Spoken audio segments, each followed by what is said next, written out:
Muy bien. A esta reflexión le puse el título de La trascendencia del sacerdocio de Cristo. La trascendencia del sacerdocio de Cristo. Hoy, por séptimo domingo consecutivo, escuchamos un trozo de la carta a los Hebreos y salvo en los primeros 2 domingos, en que se leyó un tema más amplio, no tan específico, los siguientes 5 domingos, hasta hoy, han sido dedicados al sacerdocio de Cristo. Voy a dar dos tópicos, 2 puntitos breves como introducción para ubicarnos en el contexto. Primero, la carta a los Hebreos es una carta escrita a hebreos, como su nombre lo indica, hebreos, judíos que se hicieron cristianos. Y esos judíos que se hicieron cristianos estaban habitados por una nostalgia, la nostalgia del culto antiguo, la nostalgia del culto que se celebraba en el santuario de Jerusalén. Entonces, el autor de esta carta constantemente contrapone el culto antiguo, el sacerdocio antiguo, el sacrificio antiguo, con el culto nuevo, el sacerdocio nuevo, el sacrificio nuevo de Jesucristo, para mostrar con distintos argumentos la superioridad del nuevo culto. Así que es una carta dirigida a hebreos nostálgicos y cuya finalidad es mostrar la superioridad y la trascendencia, justamente lo que yo puse como título, la trascendencia del sacerdocio de Cristo. Ahora, ¿cómo es que pasa de un extremo al otro, del antiguo culto al nuevo culto? A través de una figura clave, una idea clave que es que todo aquello era figura de lo que habría de suceder. Todo aquello tuvo en el plan de Dios, tuvo un sentido. Dios había pensado que todo aquello un día habría de fenecer, su valor, su validez habría de fenecer. Pero todo eso iba a ser la figura de la nueva alianza, del nuevo pacto, del nuevo culto que Jesucristo habría de inaugurar. Hasta acá creo que fui claro. Esto es un poquito para introducir. Y el trozo de la lectura de hoy contrapone fundamentalmente una de las acciones, sino la mayor y la principal, de las acciones sacerdotales del Antiguo Testamento con la acción sacerdotal de Jesucristo en el Nuevo Testamento. Y que es justamente el sacrificio. Empieza diciendo que los sacerdotes ofrecían muchos sacrificios. Digan muchos. Digan muchos. Segundo dice diariamente. Y tercero dice eran totalmente, esto no les voy a pedir que lo repitan porque es más largo, eran totalmente ineficaces para perdonar el pecado. A ver si se anima.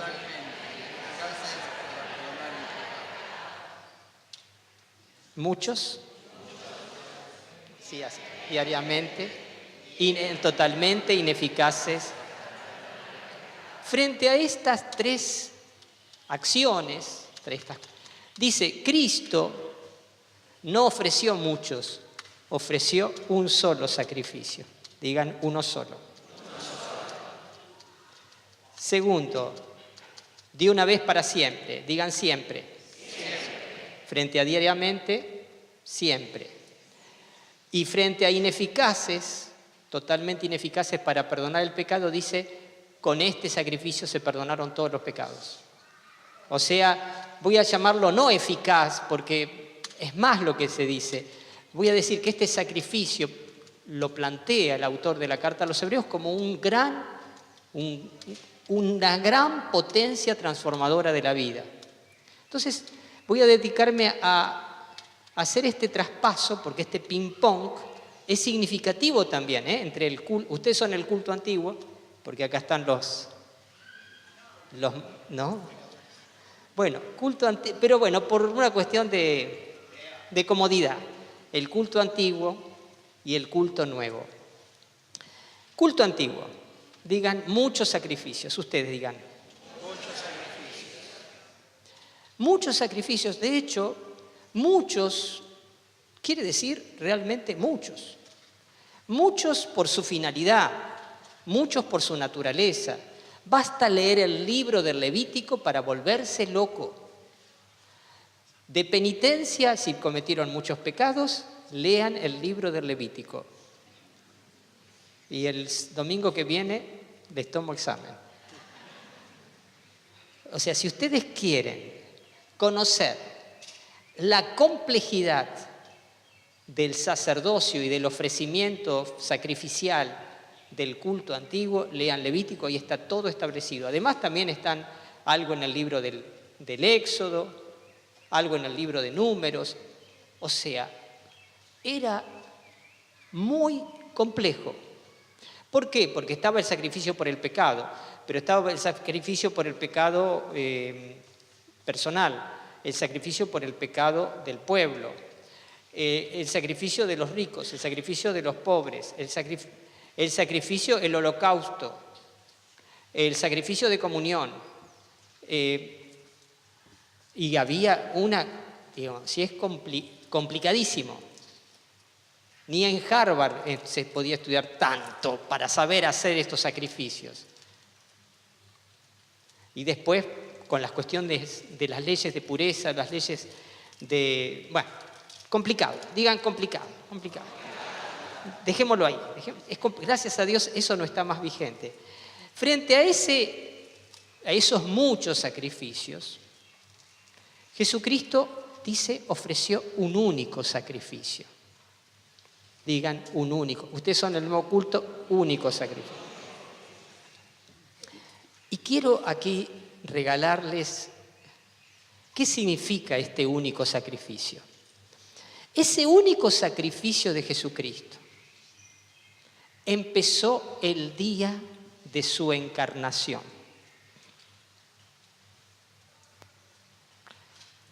Podemos, siguiendo la fecha litúrgica, empezó el 25 de marzo del año,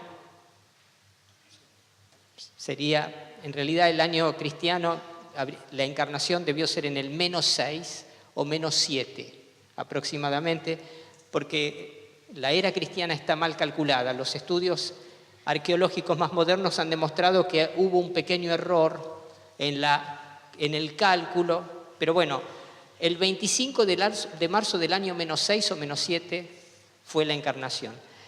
De hecho, en la misma carta a los Hebreos, en un trozo que no hemos leído, pone el autor de la carta a los Hebreos en labios de Jesucristo el Salmo 40. Dice: tú no quisiste sacrificios y holocaustos, a pesar de que están mandados en la ley. Por eso me diste un cuerpo. Y por eso yo dije: aquí estoy, vengo para cumplir tu voluntad. Cita ese salmo y dice: cuando dice tú no quisiste los sacrificios, quedó abolido el antiguo culto.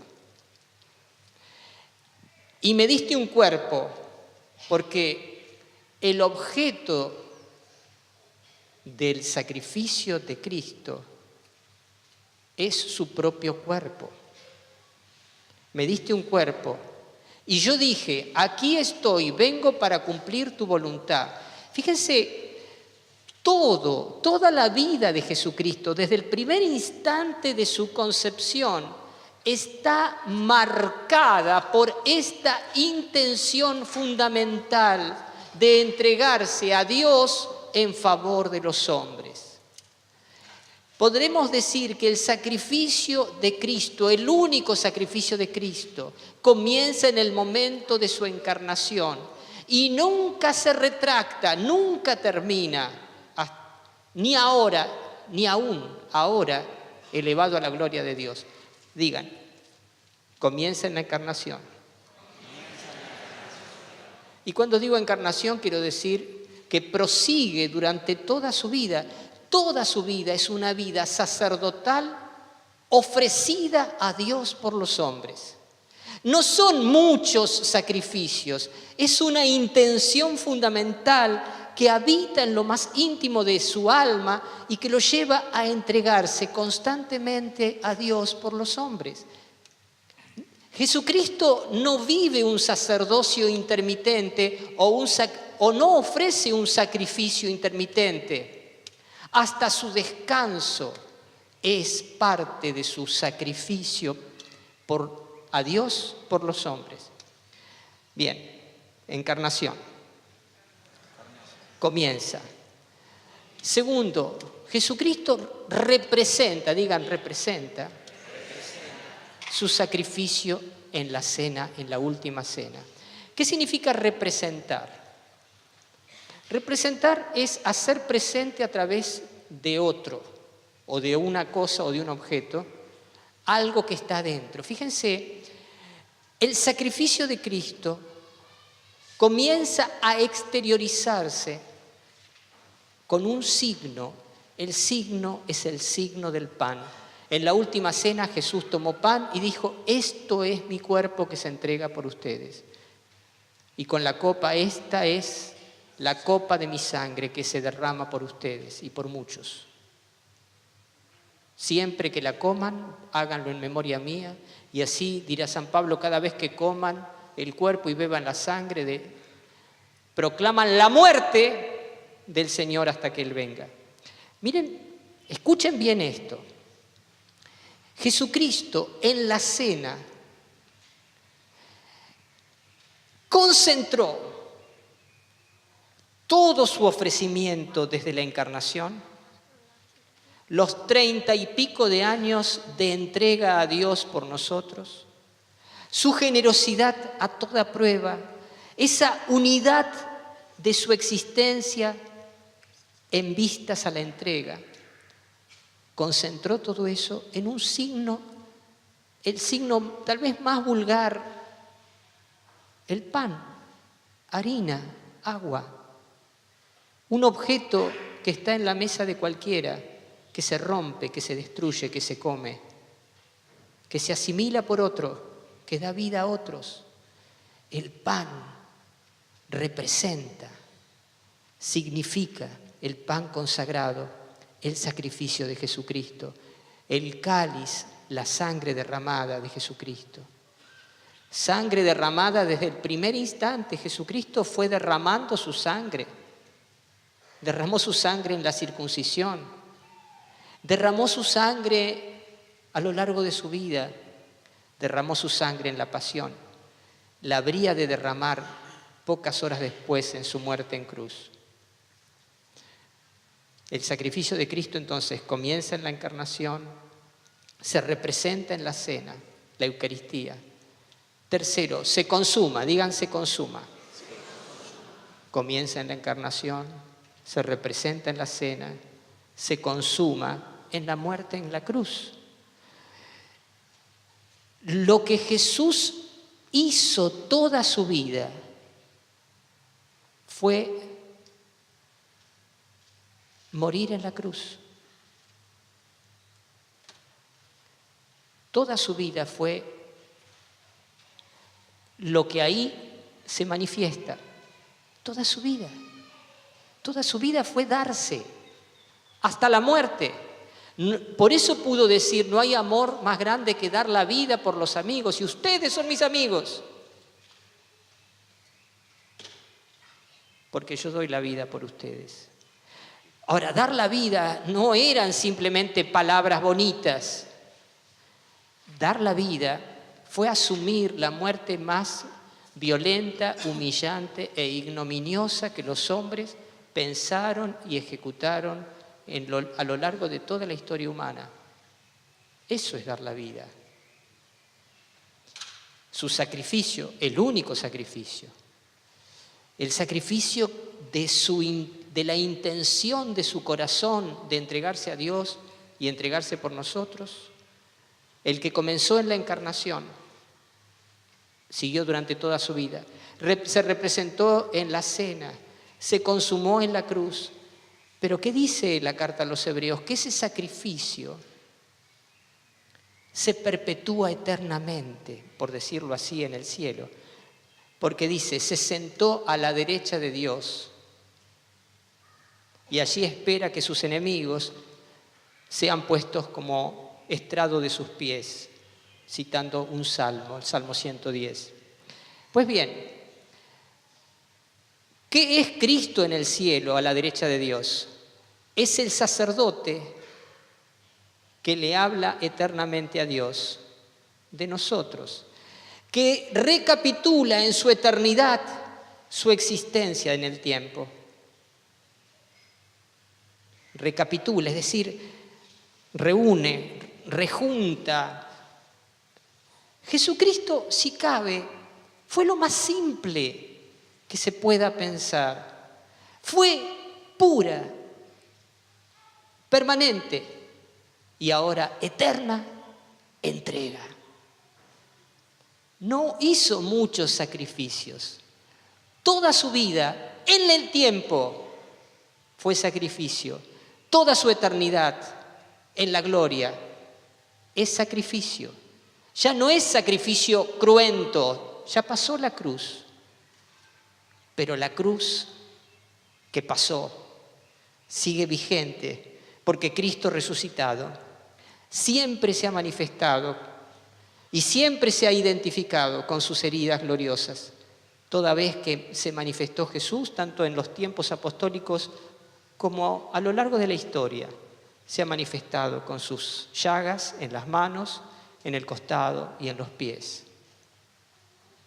El cuerpo glorificado de Jesucristo es un cuerpo ofrecido. Y el cuerpo eucarístico que nosotros comemos en la Eucaristía es un cuerpo glorificado, entregado. Piensen ustedes,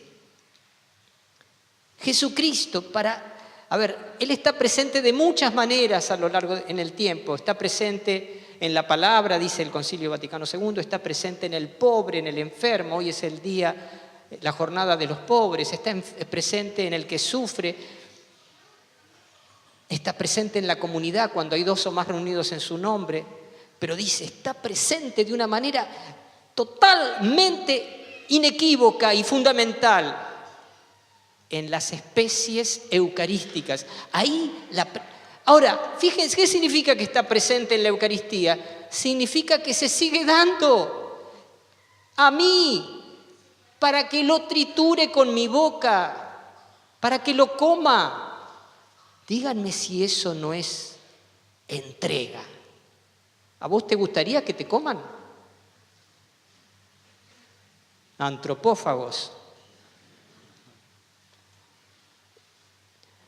Este es el único sacrificio de Cristo, es su entrega.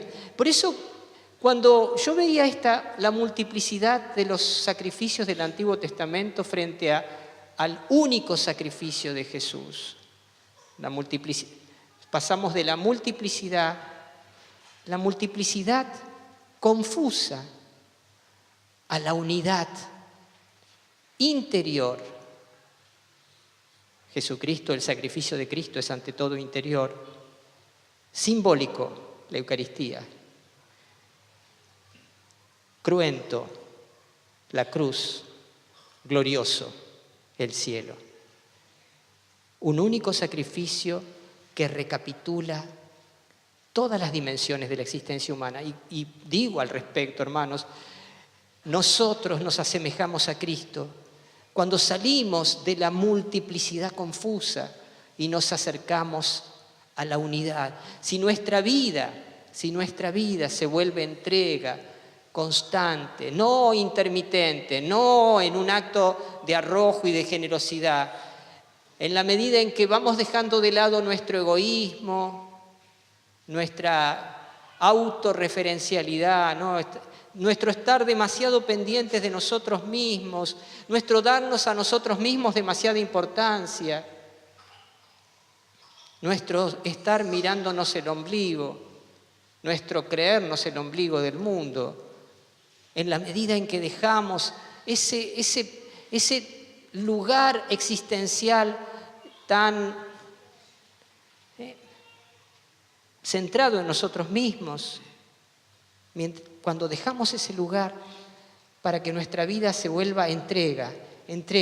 Donde estoy, me entrego, porque mi vida es entregarme con Cristo a Dios por los demás.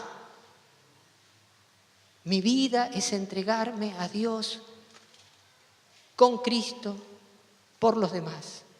A Dios con Cristo por los demás. Ahí nuestra vida se vuelve simple, sencilla.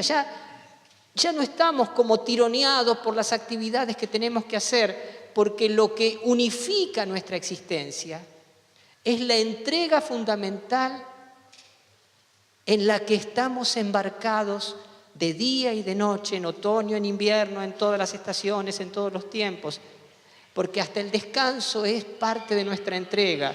La vida familiar también es parte de nuestra entrega. No estamos buscando compensaciones, porque la alegría del que se entrega reina constantemente en el corazón.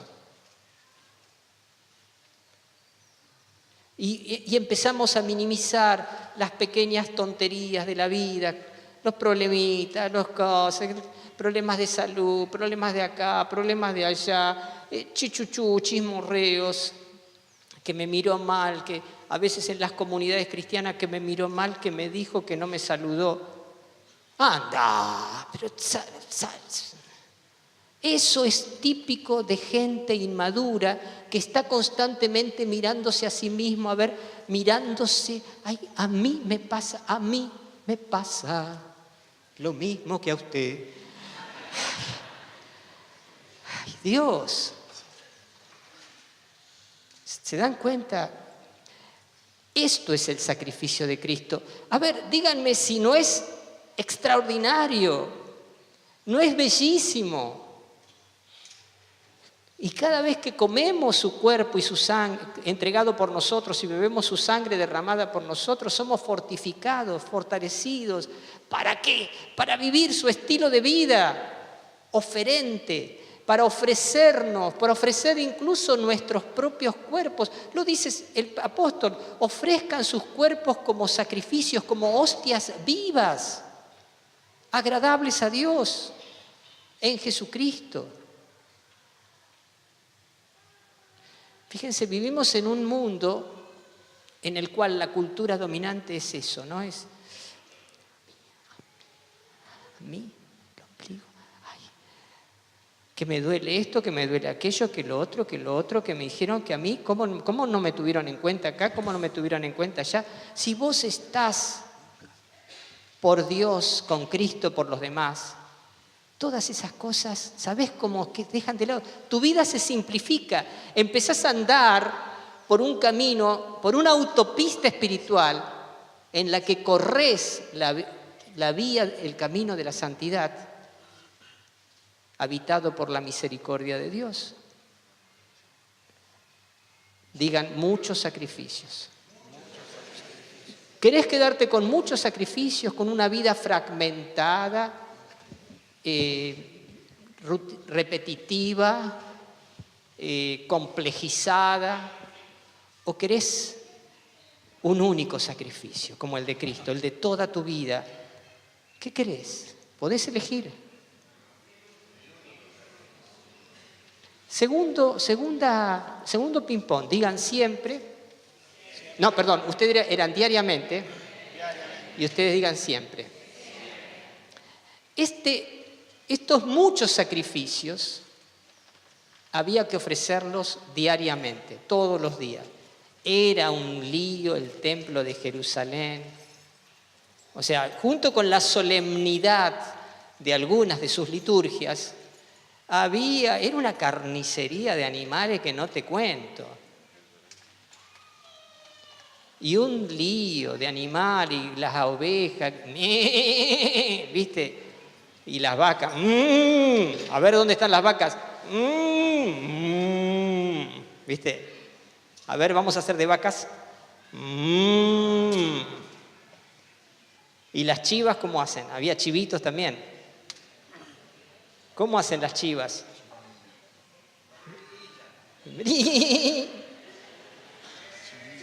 Ahí está. Bien, muy bien, muy bien. Le salió bárbara la chiva esa. Así que diariamente, ¿qué significa diariamente? Primero, el sentido literal de la palabra diariamente es todos los días. Todos los días, todos los días, todos los días, todos los días, todos los días, todos los días, ¿viste? Pero vamos a un significado más profundo. El diariamente significa la rutina. A ver, ¿qué te evoca la palabra rutina? Yo digo rutina y ya se ponen casi fastidiosos acá algunos, ¿viste? Hagan así, ¿viste? Rutina, ¿viste? Todos los días ir a trabajar, todos los días levantarse a la misma hora, todos los días esto, todos los días aguantar a la misma suegra, todos los días... O al mismo marido, ¿viste? Todos los días. Todos los días. O a la misma superiora religiosa, ¿viste? Todos los días. Frente a todos los días, de este nuevo sacrificio y único sacrificio, se dice, 2 veces aparece la palabra siempre. Dice, después de haber ofrecido su único sacrificio, se sentó a la derecha de Dios para siempre. ¿Sí? Y la otra frase, ¿dónde? Tráeme los anteojos. La otra frase en la que aparece la palabra siempre viene un poquitito después. Gracias. Dice, Él ha perfeccionado para siempre a los que santifica. ¿Sí? A diferencia de siempre, a diferencia de diariamente, siempre significa algo que permanece, algo que es eterno. De la cotidianeidad rutinaria se pasa a la eternidad siempre novedosa. ¿Se dan cuenta? El antiguo culto estaba marcado por esa cotidianeidad rutinaria que ensombrece la vida, que la vuelve pesada. Frente a ese culto marcado por estas características, el nuevo sacrificio de Jesucristo transforma para siempre, siempre, eternidad, novedosa permanentemente. La novedad de este sacrificio permanece para siempre. El efecto de este sacrificio permanece para siempre. Jesucristo en el cielo permanece para siempre. Esta novedad, esto siempre nuevo. Lo nuevo es, la palabra nuevo es símbolo de lo ágil, de lo que no está gastado, de lo que nunca se gasta, de lo que siempre tiene fuerzas nuevas. Miren, cada vez que nosotros entonces en nuestra vida, también, esto es el sacerdocio de Jesucristo, ahora lo aplicamos a nuestra vida, cada vez que nosotros, de alguna manera, vamos dejando de lado, porque hemos nacido del Espíritu, el culto antiguo, la rutina, la cotidianidad rutinaria, aburrida, y nos vamos arriesgando, porque salir de esto que da seguridad, y nos arriesgamos para entrar en la novedad eterna del Hijo de Dios. Y en la novedad eterna del Hijo de Dios, en cuanto la podemos vivir nosotros, cuando nacemos del Espíritu. Esto lo dijo Jesús, el que nace del Espíritu, es como el viento. El viento sopla y tú no sabes ni de dónde viene ni a dónde va. Así es todo el que nace del Espíritu. No hay rutina. El que nace del Espíritu no sabe a dónde el Espíritu lo va a llevar esta noche, si está abierto al Espíritu. Seguir mi propio plan es quedarme en la rutina repetitiva, aceptar que Dios rompa mis planes, mis esquemas, mis seguridades, para dejarme guiar por el Espíritu e ir a donde el Espíritu me empuja o me da una patada para que vaya. Es la novedad, siempre eterna, siempre nueva, de Jesucristo. Digan, diariamente, siempre. El primer ping-pong era muchos sacrificios, uno solo. Diariamente, siempre. Y tercer ping-pong entre el antiguo culto. Decía del antiguo culto, son sacrificios, en plural, totalmente ineficaces. Digan, sacrificios totalmente ineficaces para borrar el pecado.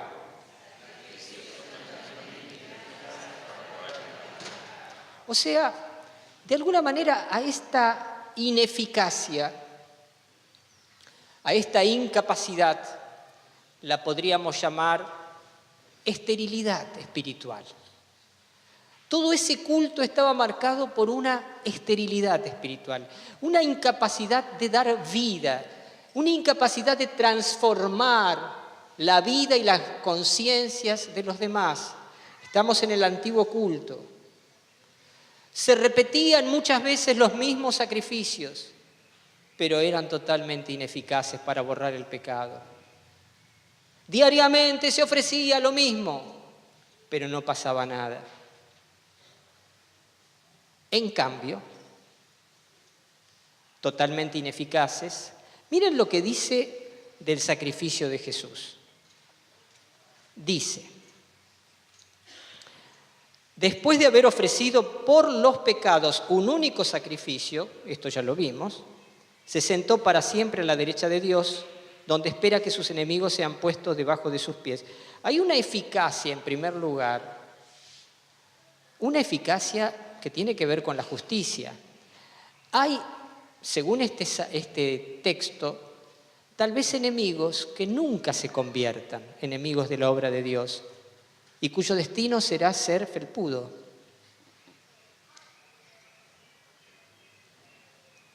¿A vos te gustaría convertirte en un felpudo? Bueno, mejor así, ¿no? Pero miren lo que dice a continuación. Y así, mediante una sola oblación, otra vez, ha perfeccionado para siempre a los que santifica. Primera gran capacidad, perfección, y segunda, santificación. Ineficacia, esterilidad, versus perfección y santificación. ¿Cuál es el efecto del sacrificio de Jesucristo? Nos ha perfeccionado. Queridos hermanos, la perfección no es un lujo, es un derecho. Un derecho adquirido por los cristianos a causa del único sacrificio de Jesús. Y porque es un derecho, es también un llamado. No estamos llamados a vivir una vida mediocre. Estamos llamados a vivir la perfección de la fe y del amor según nuestro estado de vida. Ser esposos perfectos. Sí. No quiere decir que no tengas nunca un pecado, ni un defecto. Pero el defecto siempre será un accidente del camino y no tu estado definitivo. ¿Amén? Porque la perfección ya es parte de nuestro haber. La perfección no está en nuestro debe. Y si está en nuestro debe es porque antes está en nuestro haber. Dice un poco de contabilidad, ¿no? Está en nuestro haber por Jesucristo. Si está en nuestro debe es porque todavía nos debemos algo en este avanzar en la conquista y en alcanzar aquello que ya tenemos. Esposos perfectos, trabajadores perfectos, jubilados perfectos, jóvenes perfectos. ¿En serio? A ver, perfecto no significa ser así.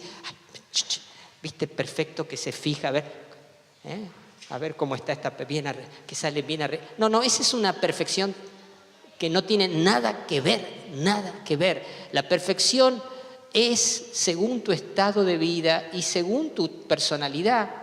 O sea, perfecto sos como Dios te hizo y como Dios te soñó. Y segundo, la santificación. Ha perfeccionado a los que ha santificado. ¿Qué es santificar? Nos ha transmitido su santidad.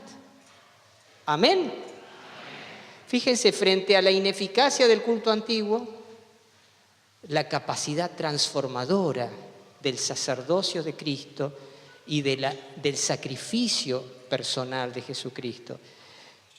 Y por las dudas, para que no nos quepan dudas, termina diciendo, y si los pecados están perdonados, ya están perdonados, ya no hay necesidad de ofrecer por ellos ninguna otra oblación.